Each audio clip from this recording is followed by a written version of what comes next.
గురూజీ 72 గంటల్లోనే ఫోన్ లోనే అద్భుతమైన జ్యోతిష్య పరిష్కారం చూపిస్తారు. నమ్మండి, నమ్మకపోండి, ఇది నిజం. శ్మశాన కాళి రుద్ర చౌడీదేవి ఆరాధకులు నంబర్ 1 వశీకరణ స్పెషలిస్ట్ గురూజీ. మనిషి పుట్టుక నుండి చనిపోయే వరకు వచ్చే అన్ని క్లిష్టమైన సమస్యలకు పరిష్కారం ఇక్కడ లభిస్తుంది. విద్య, ఉద్యోగం, వ్యవహారం, స్త్రీ ప్రేమ, పెళ్లి, సంతానం, స్త్రీ పురుష వశీకరణం, భూవశం, భార్యాభర్తల కలహాలు, కోర్టు సమస్యలు, విడాకుల సమస్యలు, చేతబడి, అప్పుల బాధ, ఇంకా మీకు ఎలాంటి సమస్యలు ఉన్నా 72 గంటల్లోనే. శ్రీమన్ మహాగణాధిపతయ నమః. సాయినాథ పరబ్రహ్మణ్య నమః. ప్రస్తుత కాలంలో ఈ యొక్క ఏప్రిల్ మాసంలో ఒక్కొక్క రాశుల వారికి 12 రాశులకి ఎటువంటి శుభాశుభ ఫలితాలు జరగబోతున్నాయి, ఎటువంటి జాగ్రత్తలు తీసుకోవాలని వివరంగా జ్యోతిష్ శాస్త్ర ప్రకారం తెలుసుకునే ప్రయత్నం చేద్దాం. అందులో భాగంగా ద్వాదశ రాశుల యొక్క సంచార ఫలితాల గురించి తెలుసుకునే ప్రయత్నంలో మేషరాశిలో 14వ తారీఖు నుండి ఈ నెల రవిగ్రహ సంచారము, అదేవిధంగా బుధుడు 30వ తారీఖు వరకు సంచరిస్తున్నాడు. 19వ తారీఖు నుంచి వృషభ రాశిలో శుక్రగ్రహ సంచారము, మిథునంలో గురువు సంచారము, సింహరాశిలో కేతుగ్రహ సంచారము, కుంభరాశిలో రాహుగ్రహ సంచారము, అదేవిధంగా ఏప్రిల్ 2 నుంచి కుజగ్రహ సంచారం మీనరాశిలోను మరియు శని భగవంతుని సంచారము జరుగుతూ ఉన్నాయి. ఇక ఒక్కొక్క రాశుల వారికి గ్రహ గమనాలను ఆధారం చేసుకుని వివరంగా తెలుసుకునే ప్రయత్నం చేద్దాం. ధనస్సు రాశి. ఈ యొక్క ధనస్సు రాశి జాతకులకు ప్రస్తుత కాలంలో విశేషమైన శుభ ఫలితాలు పొందబోతున్నారు. లగ్న చతుర్థాధిపతి సప్తమంలో సంచరిస్తున్న కారణంగా కళ్యాణ జీవితం కోసం ఎదురు చూస్తున్న యువతి యువకులకు అత్యద్భుతమైన కాలంగా చెప్పడం జరుగుతుంది. కోరుకున్న వారు జీవిత భాగస్వామిగా లభిస్తారు. మంచి వైవాహిక జీవితాన్ని పొందేందుకు చక్కని అవకాశాలు లభిస్తాయి. తోడబుట్టిన వారి సలహా మేరకు మీరు తీసుకునే నిర్ణయాలన్నీ మీకు అనుకూలిస్తాయి. చతుర్థ స్థానంలో శని భగవంతుడు మరియు కుజగ్రహ సంచార ఫలితంగా విద్యార్థులకు మంచి గుర్తింపు రావడానికి, విద్యలో బాగా రాణించడానికి అత్యధిక శ్రద్ధ అవసరం అన్న సత్యాన్ని తెలుసుకోవాలి. మీకు ఏదైనా ఒక సబ్జెక్టు అర్థం కానప్పుడు మీ మాస్టర్ గారిని మరలా తిరిగి అడిగి తెలుసుకునే ప్రయత్నం చేయాలి. లేదంటే ఆ యొక్క సబ్జెక్టులో వెనకబడే అవకాశం ఉంటుంది. విద్యార్థులకు అత్యధిక శ్రద్ధ ఉంటేనే మీరు కోరుకున్న మంచి మార్కులు పొందడానికి అవకాశం ఉంటుందన్న సత్యాన్ని తెలుసుకోవాలి. పంచమ స్థానంలో రవి బుధుల సంచార ఫలితంగా ముఖ్యమైన విషయాలలో మీరు తీసుకునే నిర్ణయాలన్నీ అనుకూలిస్తాయి. మీ యొక్క సంతానము తల్లిదండ్రులకు మంచి పేరు ప్రతిష్టలు తీసుకొచ్చే విధంగా ప్రస్తుతం నడుచుకుంటారు. షష్టమ స్థానంలో సంచరించబోతున్న శుక్రగ్రహ సంచార ఫలితంగా ఆర్థికంగా అనుకోని ఖర్చులు ఎదురవుతాయి. ధన సంపాదనకు ఎటువంటి ఖచ్చితమైన నిర్ణయాలు తీసుకుని జాగ్రత్త పడుతున్నారో, ఖర్చులను నియంత్రించుకునే విషయంలో కూడా తగు జాగ్రత్తలు పాటించాలన్న సత్యాన్ని తెలుసుకోవాలి. కలత్రరీత్యా అంటే జీవిత భాగస్వామి ద్వారా శుభం చేకూరుతుంది. భాగ్యస్థానంలో కేతుగ్రహ సంచార ఫలితంగా గృహయోగం కోసం ఎదురు చూస్తున్న వారికి గృహయోగ లాభాన్ని పొందడానికి ఇది అత్యద్భుతమైన సమయం. ప్రత్యేకంగా ఈ యొక్క మాసం ప్రారంభ కాలంలో మీరు చేపట్టిన విధంగా అన్ని రకాల శుభాలు పొందుతారు. అనుకోని ధనలాభము, కుటుంబంలో శుభకార్య ప్రయత్నాలన్నీ అనుకూలించడము, విందు వినోద కార్యక్రమాల్లో పాల్గొనడం లాంటివి విశేషంగా జరుగుతాయి. ఎప్పటి నుంచో పరిష్కారం కాని సమస్యలు పరిష్కరించబడడానికి ఇది అత్యద్భుతమైన సమయంగా చెప్పడం జరుగుతుంది.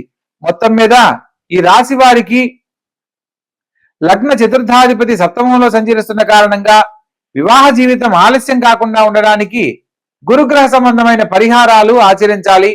ఓం భృం బృహస్పతియే నమః అనే మంత్రాన్ని స్మరణ చేయడము, ప్రత్యేకంగా తల్లిగారి పాదాలకు నమస్కరించి చేపట్టిన ప్రతి పనిలో కూడా విజయం చేపట్టడము, అదేవిధంగా గురువారం నాడు బ్రాహ్మణునికి పసుపు రంగు వస్త్రము, అదేవిధంగా శనగలు 1.25 కిలో, పీచు తీయని టెంకాయ 1, 2 ఇస్తరాకులు, బ్రాహ్మణునికి తగిన దక్షిణతో గనక గురువారం నాడు దక్షిణ ఇచ్చి మనసులో ఉన్న కోరికను కనుక చెప్పుకున్నట్లయితే అతి శీఘ్రముగా మీ యొక్క కోరిక నెరవేరుతుంది.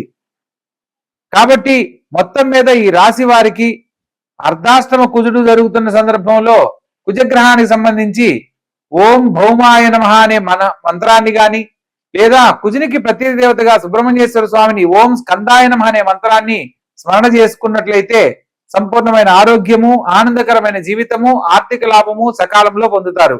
కాబట్టి తెలుసుకున్న విధానాన్ని చక్కగా ఆచరించండి. ఆనందకరమైన జీవితంలో వర్ధిల్లండి. శుభస్య శీఘ్రం. కన్యారాశి. ఈ యొక్క కన్యారాశి జాతకులను కనుక మనం పరిశీలించినట్లయితే లగ్నాధిపతి, లగ్న రాజ్యాధిపతి అయిన బుధుడు అష్టమ స్థానంలో సంచరిస్తున్నాడు. కాబట్టి ముఖ్యమైన పనుల్లో ఆరోగ్య విషయంలో ఒకటి జాగ్రత్తలు పాటించాలి. బంధువులకు మీ యొక్క వ్యక్తిగత విషయాలను చర్చనీయాంశం కాకుండా జాగ్రత్త పడడం తప్పనిసరి అన్న సత్యాన్ని తెలుసుకోవాలి. మీ యొక్క మాటకు చాలా విలువ ఉంటుంది. ప్రతి పనిని ఆలోచించి నిర్ణయం తీసుకుంటారు.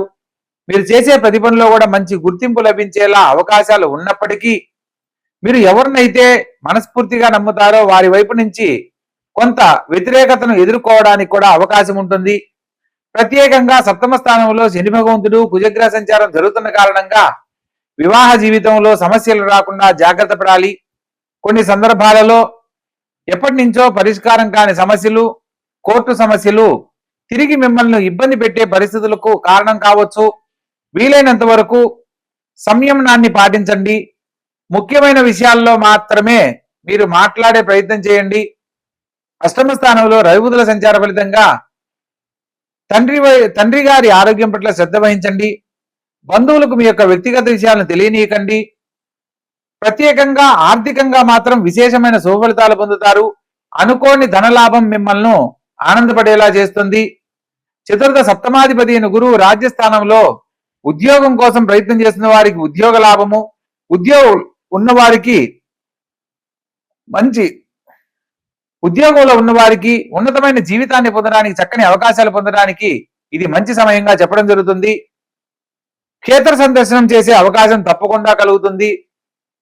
పుణ్యనదీ స్నాన ఫలితము, దైవ కార్యాచరణముకు ఇది అత్యుత్తమమైన కాలము. ప్రత్యేకంగా ప్రతి పనిలో కూడా కొంత మానసిక చింతన అనేది మిమ్మల్ని వెంటాడుతూ ఉంటుంది. ప్రతి పనిని ఏ పనిని చేపట్టినా అవుతుందా కాదా, చేద్దామా వద్దా, చేయగలమా లేదా, అసలు నాకే ఎందుకు ఇలా జరుగుతుంది అనే ఒక సందేహ ధోరణిలో ఉంటారు. మీ యొక్క ఆలోచనను ఎప్పుడైతే పాజిటివ్ గా ఆలోచిస్తారో మీరు చేపట్టిన ప్రతి పనిలో కూడా శుభ ఫలితాలు పొందడానికి అవకాశం ఉంటుంది. కాబట్టి ఈ యొక్క కన్యా రాశి వారు ప్రత్యేకంగా అష్టమ స్థానంలో సంచరిస్తున్న రవి బుధుల సంచార ఫలితంగా సూర్యగ్రహానికి సంబంధించి ఆదిత్య హృదయ పారాయణ, ప్రతిరోజు సూర్య నమస్కారాదులు ఆచరించడము, బుధగ్రహానికి ప్రతి దేవతగా విష్ణు సహస్రనామ పారాయణ గాని లేదా బుధవారం నాడు గణపతిని గరికతో పూజించిన అనేక రకాల శుభ ఫలితాలు పొందుతారు. సంపూర్ణమైన ఆరోగ్యాన్ని పొందడానికి చక్కని అవకాశం లభిస్తుంది. ఎప్పటి నుంచో పరిష్కారం కాని సమస్యలు పరిష్కరించబడతాయి. వ్యయ స్థానంలో సంచరిస్తున్న కేతువు కారణంగా మీరు ఎదుర్కొంటున్న సమస్యలకు అసలు నాకు ఈ జీవితం అవసరమా అనుకునే పరిస్థితులు ఏర్పడతాయి. అటువంటి సందర్భంలో మీరు పాజిటివ్ గా ఆలోచించి మంచి జీవితాన్ని పొందడానికి గనక చేసే ప్రయత్నాలలో ప్రతి పనిలో విజయాన్ని పొందడానికి చక్కని అవకాశాలు ఉంటాయి. ఎరుపు వర్ణంలో ఉన్న గణపతిని పూజిస్తూ ఓం గం గణపతియే నమః అనే మంత్రాన్ని ప్రతినిత్యము గనక పఠిస్తూ ఉన్నట్లయితే మీరు ఎదుర్కొనబోతున్న అనేక రకాల సమస్యల నుంచి బయటపడతారు. కాబట్టి చక్కగా ఆచరించండి. ఆనందకరమైన జీవితంలో వర్ధిల్లండి. శుభస్య శీఘ్రం.